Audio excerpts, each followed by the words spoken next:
Hello दोस्तों, मैं हूं आलोक शर्मा और आपने क्लिक किया है चैनल लर्न द रूल्स। इसमें हम सीखते हैं सेंट्रल गवर्नमेंट के रूल्स एंड रेगुलेशन के बारे में। तो आज इस वीडियो में दोस्तों मैं लेके आया हूं फैमिली पेंशन के बारे में। तो फैमिली पेंशन का ये पहला वीडियो होगा। इस सीरीज में कुछ और वीडियो भी हमें बनाने पड़ेंगे, तभी हम इसे पूरा समझ पाएंगे। तो आज हम फैमिली पेंशन की एलिजिबिलिटी और फैमिली पेंशन कितनी मिलती है, यानी क्वांटम ऑफ फैमिली पेंशन के बारे में जानेंगे। बाद में आगे आने वाले वीडियोज में हम इसका और भी इलेबोरेशन करेंगे। तो चैनल को आप कंटिन्यूसली देखिए, तो ये पूरा वीडियो देखने पर आपको ये सारी बातें समझ में आएंगी। देखिए, सबसे पहले देखेंगे एंटाइटलमेंट, यानी फैमिली पेंशन की एंटाइटलमेंट क्या होती है। तो इसमें जो बात आ रही है, इफ एम्प्लॉय डाइज, तो देखिए फैमिली पेंशन का मतलब है कि एम्प्लॉय की नेचुरली ये डेथ के बाद ही मिलेगा। यदि एम्प्लॉय अलाइव होंगे तो कौन सी पेंशन मिलेगी, और नॉर्मली जो पेंशन मिलती है वो रिटायरमेंट के बाद मिलती है, यानी हम उसको बोलते हैं सुपर एन्यूएशन पेंशन, यानी पेंशन आफ्टर रिटायरमेंट। तो नॉर्मली जो पेंशन मिलती है वो रिटायरमेंट होने के बाद मिलती है, पर अगर डेथ होगी तभी फैमिली पेंशन का केस अराइज होगा। तो एलिजिबिलिटी के बारे में देखिए, पहला स्थिति है after completion of 1 year of continuous service. तो मैं थोड़ा सा इनका मीनिंग भी आपको बताऊंगा। यानी ऐसे कोई एम्प्लॉय जो 1 ईयर की कंटिन्यूअस सर्विस के बाद जिनकी डेथ हो गई हो। तो देखिए completion of 1 year of continuous service, मैं यहाँ पे हाईलाइट करता हूँ थोड़ा सा। कंटिन्यूअस सर्विस का थोड़ा सा एलोकेशन हमें करना पड़ेगा। कंटिन्यूअस सर्विस का मतलब होता है ऐसी कोई भी सर्विस जो कि किसी पेंशनेबल डिपार्टमेंट में, यानी गवर्नमेंट के किसी पेंशनेबल डिपार्टमेंट में, आप यहाँ देखिएगा टेम्परेरी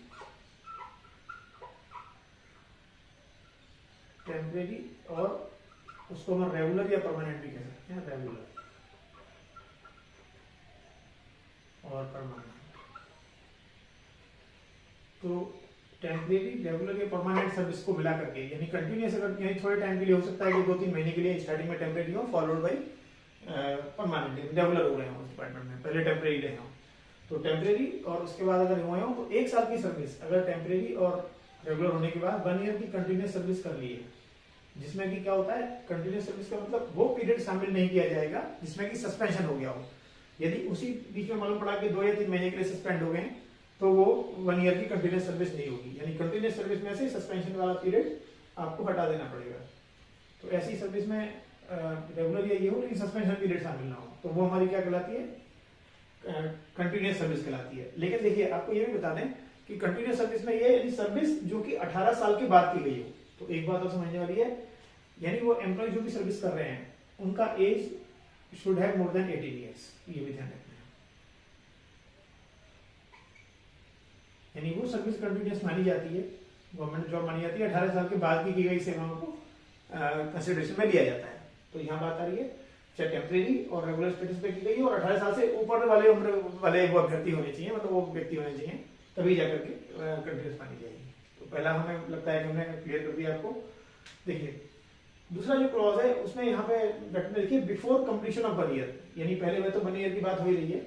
सेकंड वो केस है जिसमें कि 1 साल कंप्लीट सर्विस नहीं हुई है, यानी कंटिन्यूअस सर्विस नहीं करी है, तो फिर भी फैमिली पेंशन मिलेगी, बशर्ते कि एम्प्लॉय की स्थिति हो कि हेड मेडिकल फिटनेस, यानी उन्होंने मेडिकल सर्टिफिकेट का फाइल में होना चाहिए, हेड मेडिकल फिटनेस उन्होंने कराया हो, अपना मेडिकल फिटनेस रखते हो from the appropriate medical authority. तो ये नॉन गेस्टेड एम्प्लॉय है, तो मेडिकल सुपरिटेंडेंट या जो भी अथॉरिटी होंगे, और अगर वो गेस्टेड रैंक होते हैं ऑफिसर तो मेडिकल बोर्ड से मेडिकल होता है। तो खैर इसका एक बात में समझ सकते हैं। तो एप्रोप्रिएट मेडिकल अथॉरिटी, जो भी प्रिस्क्राइब मेडिकल अथॉरिटी हो, उनसे अगर मेडिकल दिया गया था प्रायर टू द अपॉइंटमेंट, यानी गवर्नमेंट जॉब में आने से पहले, प्रायर टू द अपॉइंटमेंट जब यानी गवर्नमेंट में ज्वाइन करने आएंगे उससे पहले मेडिकल करके फिटनेस करके आए हैं एप्रोप्रिएट मेडिकल अथॉरिटी से, और फिर उनका यदि डेथ हो जाता है और विद इन 1 ईयर ही हो जाता है, यानी 6 महीने 8 महीने की सर्विस के बाद ही हो जाता है, तब भी फैमिली पेंशन के वो हकदार होंगे। मतलब फैमिली पेंशन वो क्या मतलब बेसिकली उनके जो ये होंगे स्पाउस या जो भी फैमिली मेंबर्स रहेंगे जिनको जो एलिजिबल होंगे फैमिली पेंशन के लिए, उनको मिलेगी। थर्ड में हम बात कर रहे हैं, थर्ड देखिए आफ्टर रिटायरमेंट। अब ऐसा तो है नहीं कि डेथ वायलेंस सर्विस ही होगी, तो डेथ के बाद ये रिटायरमेंट के बाद भी डेथ हो सकती है, तो आफ्टर रिटायरमेंट भी सिचुएशन बनेगी। लेकिन फिर इसमें एक कंडीशन आती है फ्रॉम सर्विस। तो ऐसे कोई व्यक्ति जो रिटायर हो गए और उसके बाद डेथ होती है आफ्टर रिटायरमेंट, और उसमें कंडीशन आती है कि इफ ऑन द डेट, यानी डेट ऑफ डेथ, यानी डेथ के दिन या जो तिथि थी उस दिन वो उनको फैमिली मतलब उनको पेंशन मिलती थी, इज इन रिसीट ऑफ, तो कहता है कि उनको पेंशन मिल रही हो, यानी वो ऑलरेडी पेंशनर होने चाहिए, कि अगर वो पेंशनर थे या उनको कंपैशनेट अलाउंस मिल रहा था, तो ये अगर दोनों चीजें इसमें से कोई एक मिल रहा होगा तो पेंशन, यानी वो रिटायरमेंट के बाद जब अगर डेथ हो रही है तो उनको पेंशन मिल रही हो या कंपैशनेट अलाउंस मिल रहा हो, तो ऐसे व्यक्ति के जो स्पाउस होंगे या उनकी जो फैमिली होगी जिसमें कि पेंशन रिसीव करने के लिए एलिजिबल मेंबर हो, उनको फैमिली पेंशन मिलेगी। तो ये हुई हमारी एलिजिबिलिटी के बारे में। अब फैमिली पेंशन कितनी डिसाइड करते हैं या कैसे डिसाइड होगी, मतलब कितने अमाउंट डिसाइड करेगी, तो आज हम इसमें क्वांटम के बारे में भी जानेंगे, कितने वैल्यू फैमिली पेंशन मिलती है। देखिए अब हम जान लेते हैं अमाउंट ऑफ फैमिली पेंशन, तो कितना अमाउंट होगा। लेकिन इसमें यहाँ पे एक बात बताना और जरूरी है, फैमिली पेंशन कब से ड्यू होगी, तो आपको जैसा कि मालूम है फैमिली पेंशन डेथ के बाद ड्यू हो रही है, तो यहाँ पे मैं कहूंगा कि डे ऑफ डेथ, देखिए समझ लेंगे कॉन्सेप्चुअली, डे ऑफ डेथ जो है जो होता है वो treated as duty, day of death is treated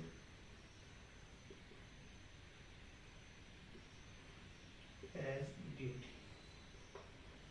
देखिए डेथ कभी भी हो तो day of death is always treated as duty, यानी इवन ये हो सकता है कि ड्यूटी पे गए भी ना हो तो भी वो डेथ ऑफ जो डे ऑफ डेथ है वो ड्यूटी माना जाएगा। जैसा कि आपको मालूम है रात को 12 बजे के बाद हमारा डे चेंज हो जाता है, तो मान लीजिए कि मंडे ट्यूसडे कुछ भी हम डे मान सकते हैं, मान लीजिए कोई डे है और किसी व्यक्ति की डेथ रात को 12:30 हो जाती है, जैसे मैं बता रहा हूँ आपको एग्जांपल के लिए, मान लो ये टाइम है 12:30 आवर्स, और कोई भी तारीख हम मान लेते हैं, तारीख मान लीजिए आने वाली तारीख कोई मान लेते हैं, आज है हमारा, मैं 12 सितंबर मान लेता हूँ, मान लो कि 12 सितंबर 2023।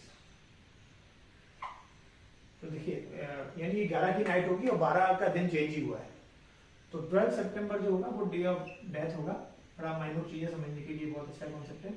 तो इसको हालांकि क्या होगा, देखिए 12 सितंबर को वो दिन भी नहीं हुआ है, ऑफिस भी नहीं गए हैं, लेकिन ये कहते हैं कि डेथ इररेस्पेक्टिव ऑफ आवर्स कभी भी डेथ होगी, जिस डे डेथ हुई है उसको ड्यूटी माना जाएगा। तो ये अपने आप में कॉन्सेप्ट है, ये बात बताई गई है, तो आपको ध्यान रखना है। तो ये क्या है कि आपको यहाँ पे डेथ ड्यूटी होगी, तो फैमिली पेंशन किस दिन से ड्यू मानी जाए, तो family pension naturally following the day of duty. तो यहाँ से अपने आप समझ में आ रहा है आपको, बहुत लॉजिकल है।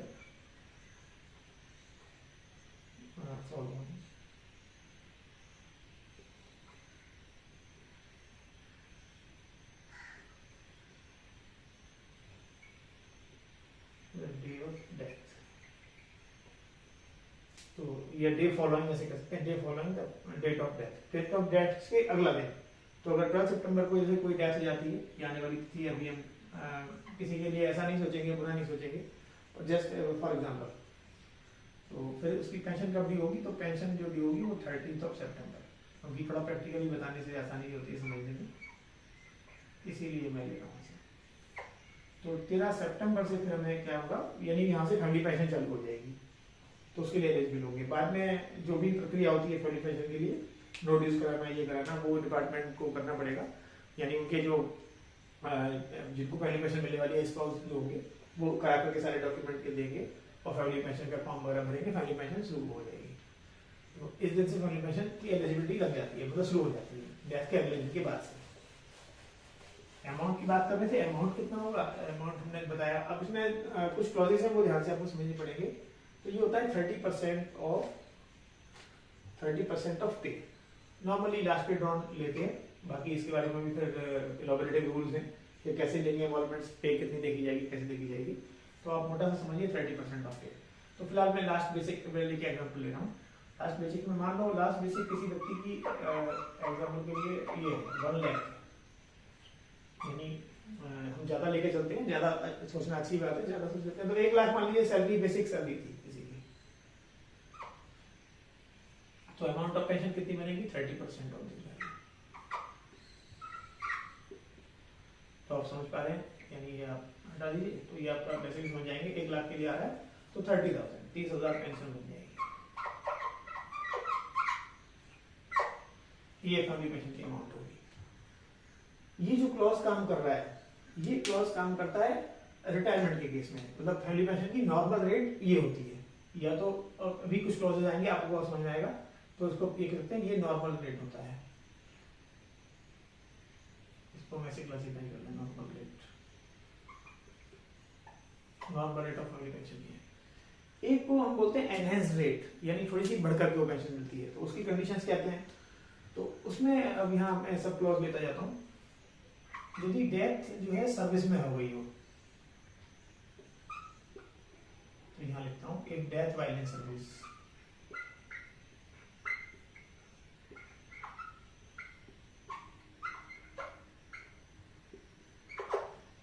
तो अगर सर्विस में डेथ हो गई हो तो आपको क्या मिलेगी, एनहेंस रेट से पेंशन मिलेगी, तो वो जो होगी, और एनहेंस रेट से जो पेंशन मिलती है कुछ टाइम के लिए मिलेगी, स्पेसिफिक पीरियड के लिए, उसको हम एनहेंस रेट बोलेंगे।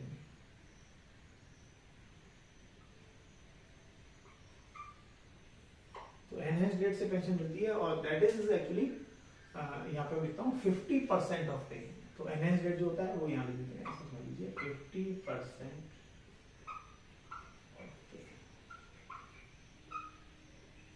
तो ऐसे कोई व्यक्ति जिनकी 1 लाख ये थी बेसिक, और डेथ भी जो हो गई है वो किसमें हो गई है, सर्विस में हो गई है, तो 50% से आप समझ जाएंगे अगर 1 लाख तनख्वाह मिल रही थी तो फैमिली पेंशन की जो रकम होगी, अमाउंट होगी, that would be 50,000 family pension मिल जाएगी, तो ये फैमिली पेंशन होगी। अब लेकिन ये क्या हमेशा एनहेंस रेट के लिए रहेगी, ऐसा नहीं होता। एनहेंस रेट जो होगा एक स्पेसिफिक पीरियड के लिए होगा, तो उसके लिए जो बात आ रही है एनहेंस रेट जो है वो कुछ टाइम के लिए मिलेगा, और वो जो होता है जैसे हम देखें तो इट इज फॉर 10 ईयर्स। तो एनहेंस रेट जो होगा, ध्यान रखिएगा जो डेथ वाइल सर्विस हुई है, तो एनहेंस रेट जो एप्लीकेबल रहेगा इस केस में वो 10 ईयर्स के लिए रहेगा, यानी 10 साल तक मिलेगी। 10 साल तक का मतलब है कहां से काउंट करेंगे, जहां से फैमिली पेंशन चालू हुई है। चालू कब होती है, जो डे ऑफ डेथ है हमारा उससे अगले दिन से फैमिली पेंशन चालू होगी, तो 10 साल के लिए जो अवधि होगी उसमें इस रेट से मिलेगी, और देयर आफ्टर यानी जैसे 10 ईयर्स पूरे होंगे फिर आपकी कौन सी रेट आ जाएगी, नॉर्मल रेट ही आ जाएगी, यानी अगेन ये नॉर्मल पे आ जाएगी, इसके after 10 years normal rate, short में इसको एनआरई में बोलते हैं, तो ये पहुंच जाएगा 30% ऑफ पे, यानी डेथ अगर जॉब में हो गई है तो आपको 10 साल के लिए ऐसी मिल जाएगी बढ़ी हुई पेंशन, और बाद में ये हो जाता है 30% ऑफ पे।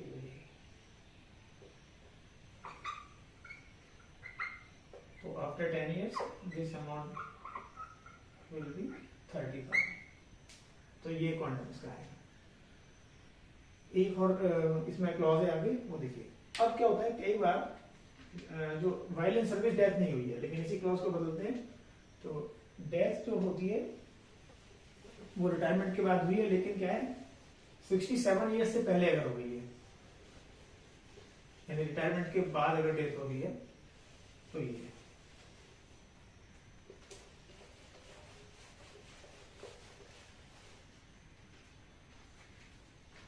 तो यहाँ पर मैं डेथ आफ्टर रिटायरमेंट को लिखता हूँ,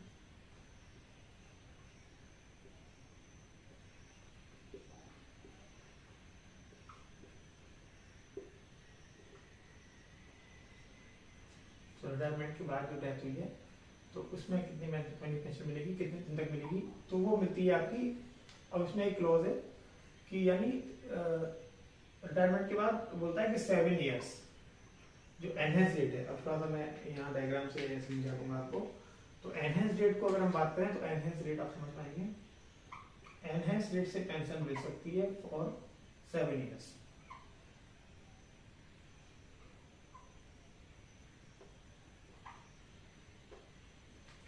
अभी उतना क्लियर नहीं होगा। एनहेंस रेट से पेंशन मिलेगी, रिटायरमेंट वाले की अगर एक्सपायर हुए नहीं, ये डेथ हुई है तो 7 तक मिलेगी। और एक और उसमें कंडीशन फिर आगे पुट होती है, एनहेंस रेट 7 ईयर्स और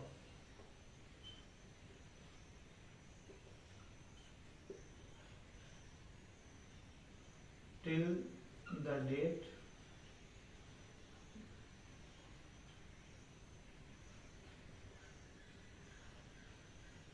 when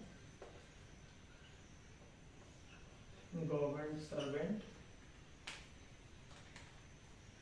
had attained, ऐसा बोलेंगे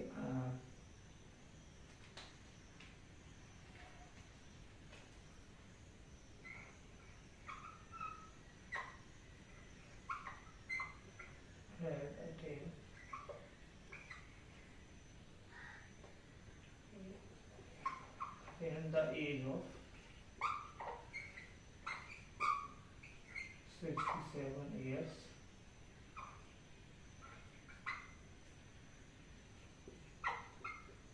if he were alive। तो आपका मतलब समझिए, आपको और समझ आ जाएगा। यानी रिटायरमेंट के बाद अगर डेथ हुई है, तो यहाँ से इतने बात में ही सारी क्लैरिटी आ जाएगी। डेथ आफ्टर रिटायरमेंट हुई है तो एनएस रेट से पेंशन दी जा सकती है 7 साल के लिए, या फिर गवर्नमेंट सर्वेंट या till the date when government servant had attain, यानी गवर्नमेंट सर्वेंट जो है 67 की एज अटेन करते इफ ही वर अलाइव, यदि वो जिंदा होते और 67 साल, मतलब ये कह सकते हैं कि अगर वो जस्ट आफ्टर रिटायरमेंट के 1 साल, लॉजिक ये है कि 7 इयर्स तक मिलेगी, यानी रिटायरमेंट के डेथ मानिए कि अगले दिन ही डेथ हो गई, तो नेचुरली वो 60 साल का पूरा करते, मतलब 7 साल के बाद करते, तो 7 इयर्स का एक लिमिट है, तो 7 ईयर ही मैक्सिमम है। और यहाँ पे इन दोनों में भी कहता है विच एवर इज अर्लियर, यानी जो भी पहले हो, ये स्थिति या ये स्थिति, which ever is earlier.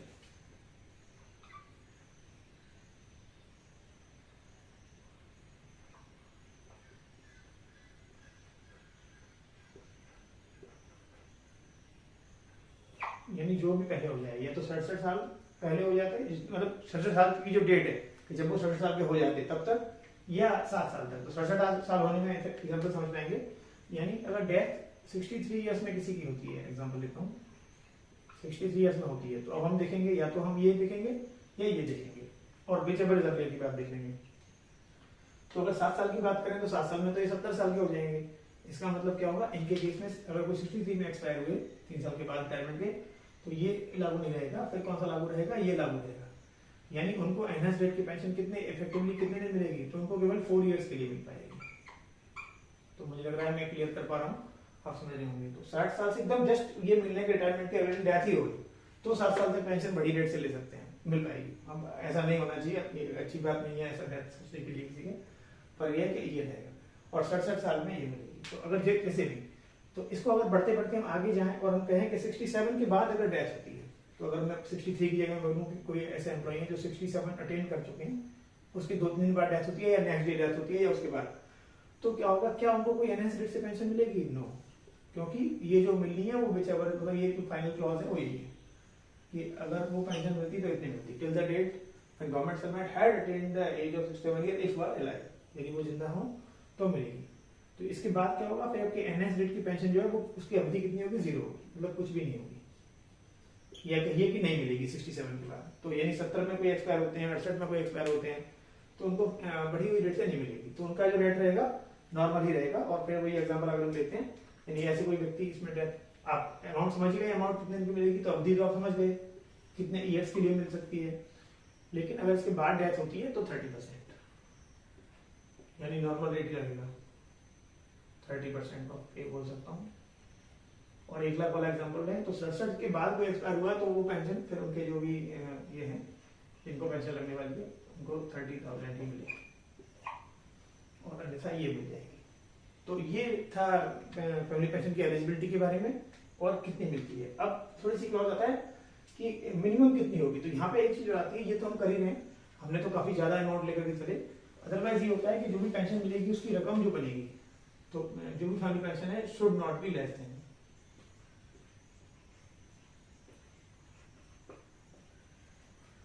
not be less than,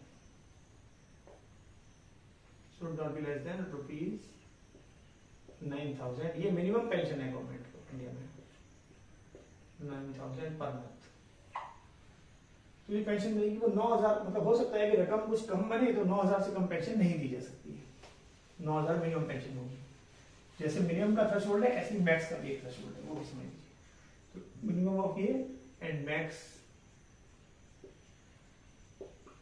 मतलब नॉट मोर देन, जैसे नॉट लेस देन ऐसे नॉट मोर देन, ये मैक्सिमम कह सकते हैं 75,000।